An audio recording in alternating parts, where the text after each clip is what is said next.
Hola.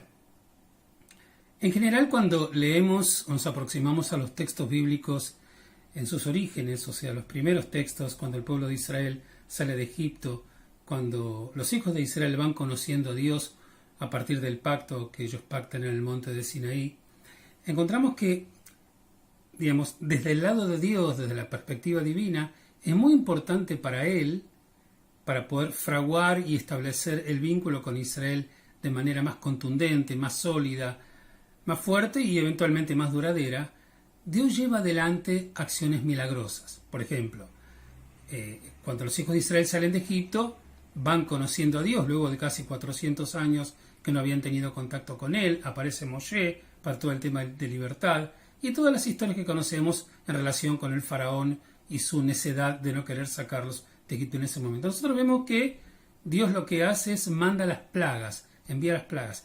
Las plagas, más allá de obligar a Egipto a tomar una decisión de que finalmente libera a los hijos de Israel esclavizados allá, las plagas también tienen un rol de mostrar a los hijos de Israel, en un estadio primitivo de su evolución teológica e inclusive de su desarrollo social y más adelante nacional como pueblo, mostrarles de que Dios es confiable, que tiene poder.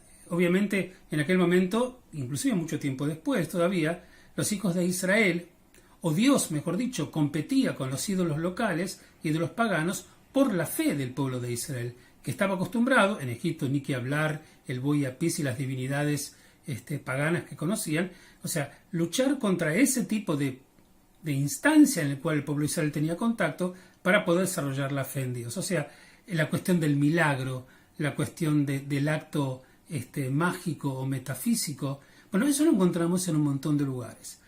Inclusive cuando los hijos de Israel están por el desierto, por ejemplo, cuando ellos tenían sed y había que encontrar agua que no esté salada, bueno, había actos también cósmicos que se realizaban, echar un árbol a un lugar donde había agua para desalinizarlo y volverlo dulce para que se pueda comer. Encontramos un montón de milagros que unos más, otros menos, podemos conocer respecto de esto.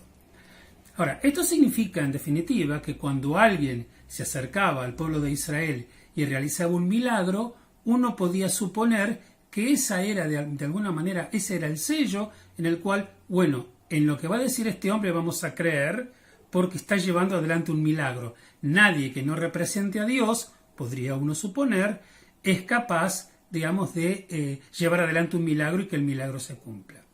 En uno de los textos que aparece acá en nuestra Parashá Re'eh, hay un texto donde Dios parece un poco salirse de este curso, que la garantía no es el acto milagroso, entonces podés creer porque llegó a realizarlo, sino que la garantía está en tu propio pensamiento. Si bien el acto milagroso es una buena carta de presentación en aquellos tiempos, es que vos te concentres y escuches lo que tiene para decir, y que en definitiva vos tengas un criterio propio de poder discernir más allá del flash que se le haga a tus ojos para ver si aquello que está diciendo es algo que vos podés aceptar, continuar, adoptar y pensar que es en realidad un mensaje de Dios. Hay un texto que inclusive hasta habla de profetas. Los profetas son una institución archiconocida en la literatura bíblica de aquellos que eran enviados de Dios y enviaban su palabra al pueblo para poder guiarlo.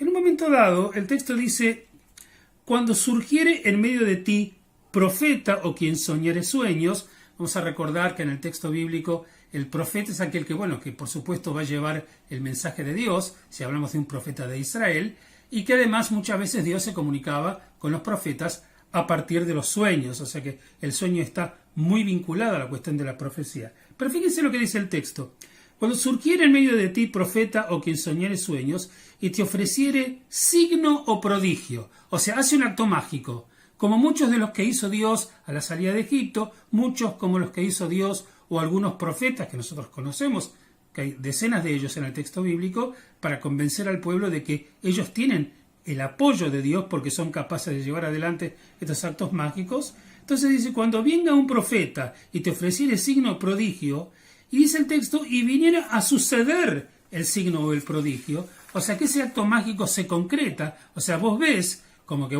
después de ver esto, seguro lo que me va a decir es claramente una representación de lo que Dios me quiere decir.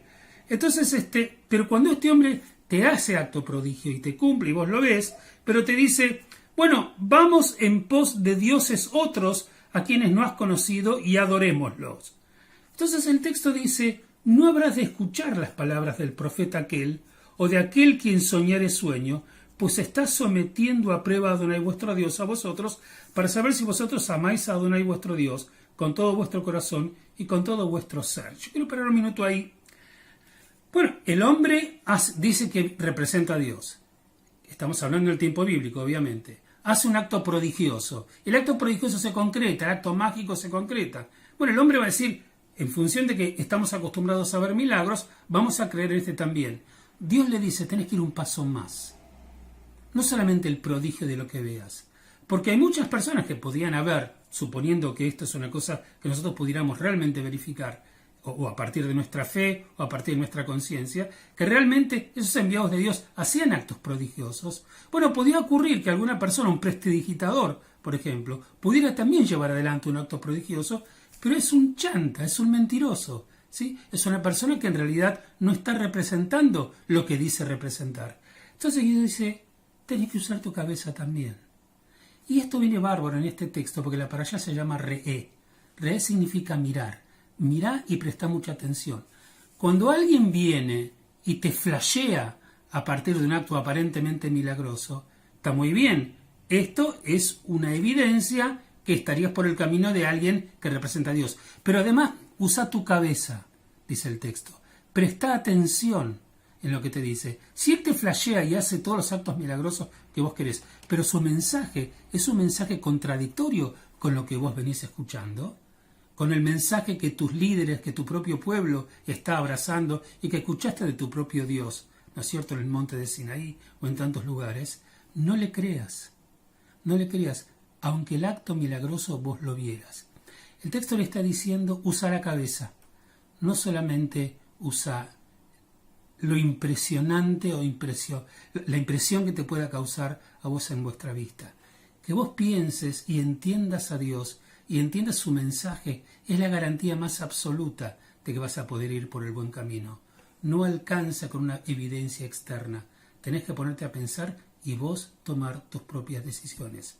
La verdad que me pongo a pensar, porque esta parashá exige que uno mire bien. Mira bien, presta mucha atención. No simplemente te llenes los ojos con aquello que te está iluminando. A veces nos muestran desde tantos lados lugares que nos llenan de luz y nos propagandean y nos difunden un montón de cosas que nosotros lo miramos bien. No son cosas que realmente nos sirvan. No es donde tenemos que colocar nuestra energía y no es aquello por el cual debamos permitir ser seducidos cuando se nos transmite.